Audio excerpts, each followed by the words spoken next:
Hi everyone, my name is Junon. I have a health science background, and I'm the author of the book Truth and Empathy: How to Find Your Soulmate. And I'll put a link to the book below. This video is about the romantic compatibility between INFPs and ENTPs. I think that most people ask themselves the question, who's the best match romantically with another person based on certain characteristics? And I believe that MBTI personality types is a good starting point because it looks at brain types. So let's look at what INFPs and ENTPs have in common.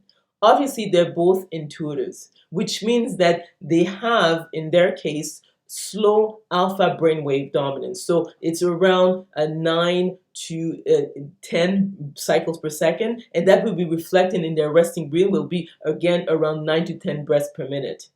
The other point that they have in common is that they're both perceivers, which means that they have a spontaneous organizational style. So these are people who don't mind changing things at the last minute. They're the people who actually find it, more interesting to not have a really rigid plan, just like, let's say, judges. For judges, it's stressful to actually not have something that's set in stone, but it's different for perceivers.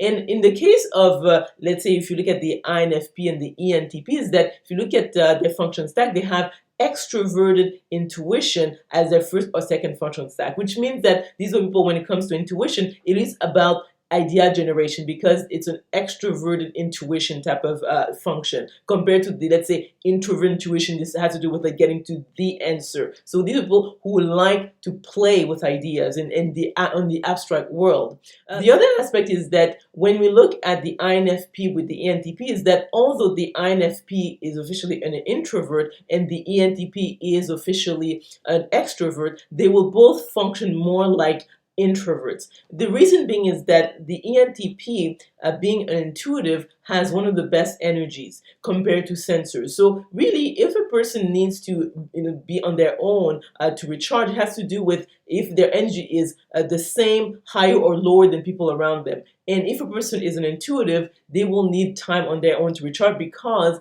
about 85% of the population are sensors, and the ENTP will need time on their own to recharge. And that's why people get confused at times when trying to identify someone who's intuitive because of that. Now, obviously, this couple will face challenges. The first one is that one is a feeler, the other one is a thinker. And feelers come from the heart. They are right brain dominant, and they usually are pretty good in relationships. So they are the types who probably are going to be more accommodating so that the relationship, could work. The ENTP, when you look at his function stack, is that they have introverted thinking as their second function. So these are people who are still very much about internal logic of any situation. And also the ENTP, just like the INTP, they enjoy debating. So for them, having this sort of mental struggle with the person is entertaining. Whereas if someone is an INFP, they don't like that. I mean, most feelers, especially intuitive feelers, they like harmony. They don't like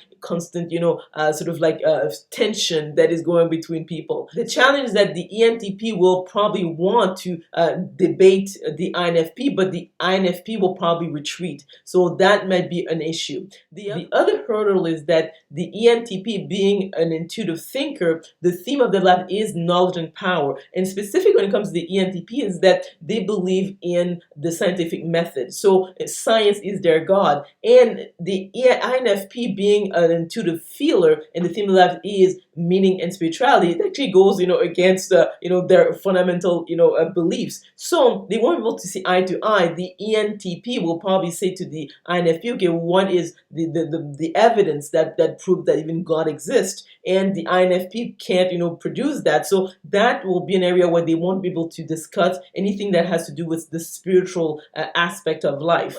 The other point is that beyond just, the spiritual aspect, even in terms of the area of expertise, in terms of math and science, which is for the ENTP, they won't be able to explore that with the INFP, because if you look at the INFP in terms of that functional that is that they have extrovert thinking as their fourth function. Most likely, they're not really good at math and science, so they can't even discuss that or find common interest in this area. So therefore, overall, this is a poor match. Although I believe that the INFP ENTP pairing is better than the INFP INTP pairing, because the ENTP is more probably relaxed, more playful, being a bit more extroverted than the INTP. But yet I think that they're all going to be facing a number of hurdles in terms of not really being on the same page when it comes to their romantic relationships. The reason this is a poor match is because of the fact that although they're both intuitives and they'll both be behaving like introverts, one is a feeler, one is a thinker, and they are very much different in terms of the subject of conversation, how they view the world, the theme of their lives. So there's going to be quite a bit of friction, and probably because of the fact that the INFP is a feeler, they might not express that as much as they should in terms of their dissatisfaction with the relationship, whereas the ENTP might feel that the relationship is healthier than it actually is. So let me know if you agree or disagree with this compatibility analysis by commenting below. If you like this video, if you learned something, please click on the like button. Subscribe to my channel. Remember to click the notification bell to be notified about the videos that I'll be making. And we will talk soon.